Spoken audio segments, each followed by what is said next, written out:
And our next guest this morning is Mr. Victor Kipiani, chairman of GeoCase. It's a Georgian think tank organization. Sir, pleasure to have you with us. Thanks so much for joining us.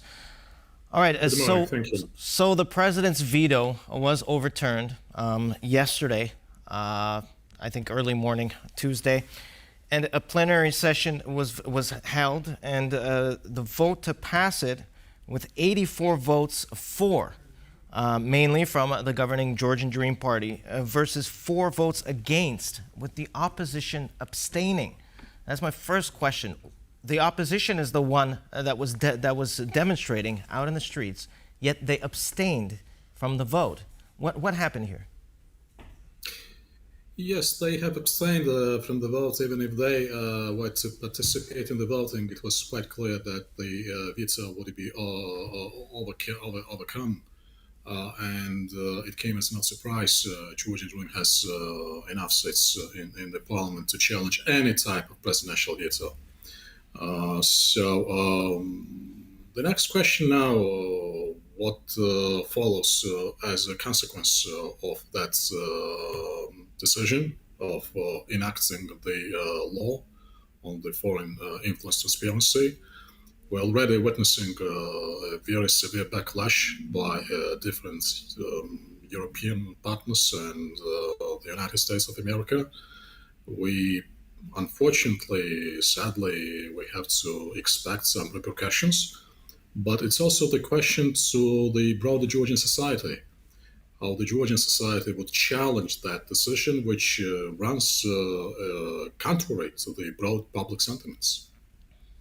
Right, and we also now see on the screens protest unfolding in Georgia. Recently, Georgian president mentioned and suggested a referendum. So what do you think of that solution, and do you think that it will go through?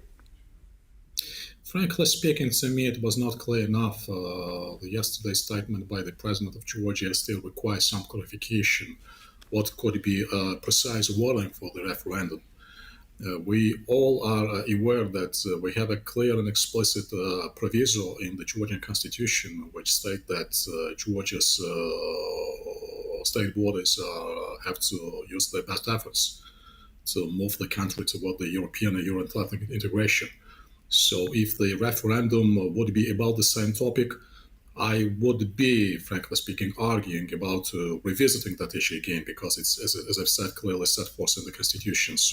But as I mentioned when starting my response to your question, still there is some ambiguity about the potential or tentative referendum, so we have to expect more to come within the next days.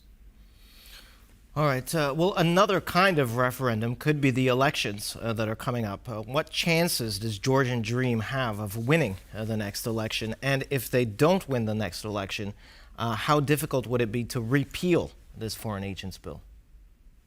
Well, that's the most critical question, which we're repeating over and over. What was the incentive or the rationale behind the Georgian Dream reintroducing that bill, that law?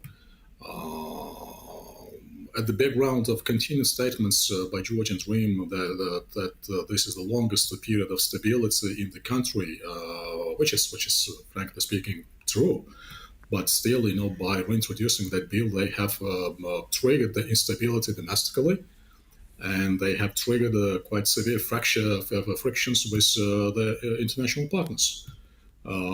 That being said, speaking now about high chances of a success or potential success by Georgian Dream would be over-exaggerating, realistically speaking, over-exaggerating the expectations.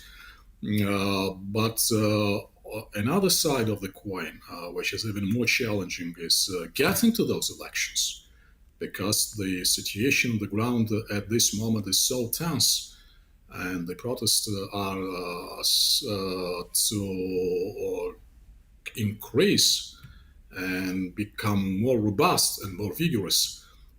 So in those conditions, although there is not much time left till the October election, still that would be very precarious and very slippery path to follow. So a challenge. It's also a challenge for Georgian society and for Georgian opposition to keep a required degree of pressure, but still not to capsize the boat and get into the elections. And also, you mentioned international response. I would love to now deepen that subject. How might this legislation now affect Georgia's aspiration to join the European Union?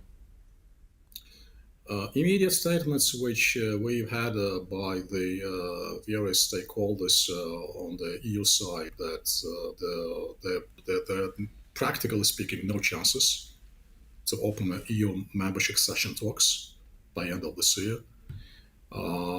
There were statements which speak to the fact that Georgian authorities have stopped or postponed, at least temporarily, Georgia's accession into the EU.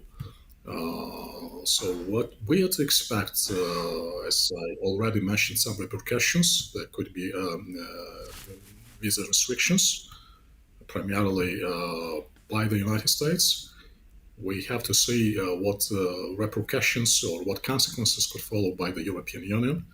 Quite likely, those critics in the via different political statements would transform into very specific decisions. Frankly speaking, at this point of time, as we speak here, we are receiving criticism from every, practically speaking, every place of the world except of one, Russia. Russia, which is extremely happy with enacting the law and extremely happy, does not beat around the bush in terms of expressing that happiness, how the things are developing on the ground. Well, I think that statement clears everything up for us, unfortunately. Sir, thanks very much for joining us this morning. Thank you.